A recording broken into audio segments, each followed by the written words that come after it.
Today on the 5-Minute Book Review starring Curtis and Ian, we take a look at the author the women love to despise and all the players idolize. That's right, I'm talking about Tucker Max. Tucker Max openly admits he is a horrible person who does nothing but get drunk and womanize. However, he validates his lifestyle by putting his memoirs on an online blog for the world to read. And his blog became a book. And his book became a bestseller, and guys like Shakespeare continue spinning in their graves. Coin toss to start, and Ian is the winner.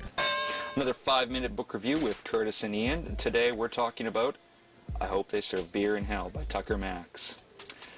It's based on the popular website, as the world is tend to do this day, make, well, apparently now movies and books out of websites.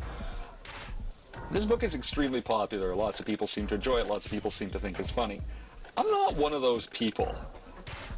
I get tired of him really, really fast. I mean, his stories of going out and getting drunk and doing blah, blah, blah, blah, blah. Yeah, I get it. Okay, you like to party.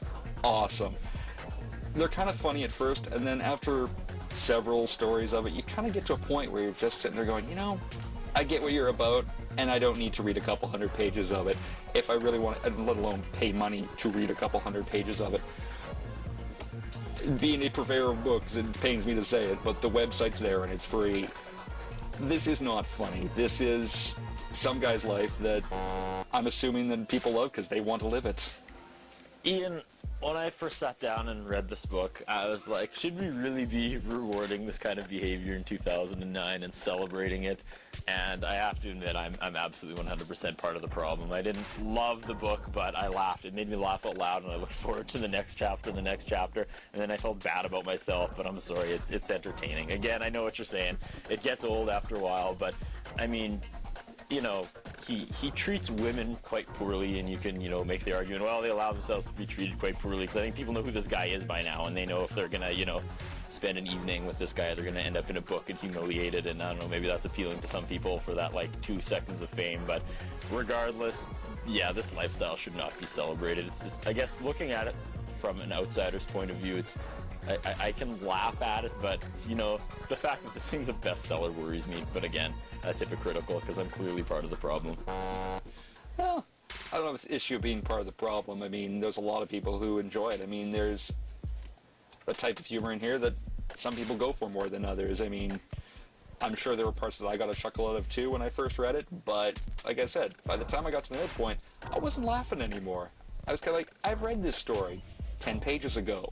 Why am I reading it again? It is what it is. It's not, to me, it's not an issue of behavior. It's an issue of, I heard this somewhere before, it's just not funny.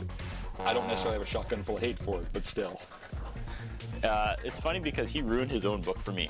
His whole thing is he treats women terribly, and in one chapter, he's leaving and he's thinking to himself, man, that's going to be someone's mother someday, and that just really took I think all the humor out of the book after I read that line. I was like, yeah, that's probably true. Honestly, I thought the ones where he just got really wasted, my favorite one was the one where he got wasted and went to a hockey game. That one made me laugh, and he wasn't treating people too badly in that one. What do you think, Ian? Well, the hockey game one was kind of funny, maybe because, like you said, he treated as few people poorly as possible. But generally, this guy seems to have built a reputation for himself by being a complete piece of crap to everyone all the time. And sometimes people at hockey games kind of deserve to be treated poorly. Yeah, fair enough. I thought the last chapter was downright unreadable. God, yeah. He should be in jail. It was riding the fine line till the final chapter, and then it was I had to choke my supper down a few times while I was reading that. That's some nasty stuff. Is there no book censorship anymore? No one really stepped in and blacked words out or blacked scenarios out of that final chapter. We do try to discourage that as much as possible, but I mean, it was published for a reason. People were interested in the site, people were interested in the book, and I guess people will be interested in the movie. And the sad part is, we probably just sold another 40 copies of the book by not telling you what's so shocking about the last chapter. People are probably getting in their cars right now.